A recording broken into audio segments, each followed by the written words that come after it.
Coach Darlene Joyner, first of all, Coach, congratulations. You've hit the Hall of Fame, and that's got to be a blessing, got to be a great distinction for you, a great accomplishment. I know you give a lot of the credit back to your players and family and friends over the years. That's been tight for you for many years, but again, congratulations. Thank you very much. It is an honor. And, you know, as a coach, I've just been very blessed to have had the players that I've had. I've just been very lucky to have the mentors that I've had in coaching, and still very blessed to be able to find the assistant coaches that I do that keep a strong program. What about, go back to your very first year when you were a coach. What do you remember about that first year when you first got started? I think as all coaches, we come in with a little bit of an ego. So you know, my first coaching opportunity was in softball back in the day.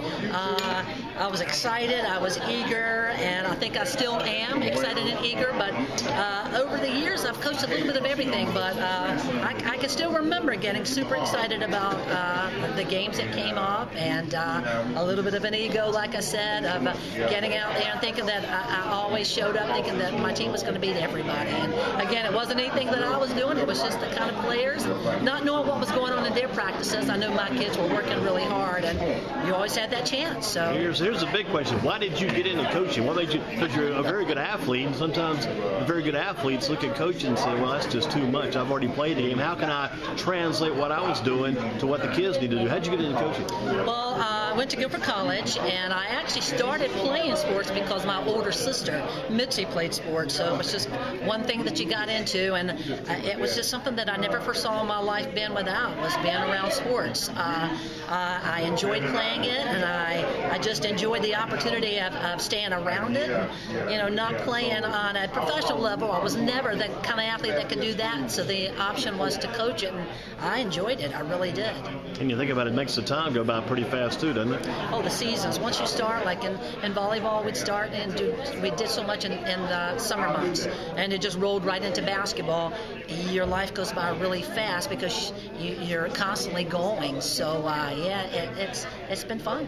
What's been the most memorable season? Would that be recent, or would that maybe be next year? Because you're going to be coaching basketball again next year, right? I am. I come back in November to coach. I can reflect back. I've been talking to a couple of the people that are being inducted as well, and just sharing some stories. I think every season you have a unique story, but as far as the seasons that we just had, having back-to-back volleyball and basketball to make it to a championship round in the state that we've never gotten to before, that will always be a huge memory. And the kids and the way that they worked and their reaction of getting to that court on that day, it's just that's a memory that will last. How do you coach differently today than you did back when you first got started? How have you changed as a coach over the years?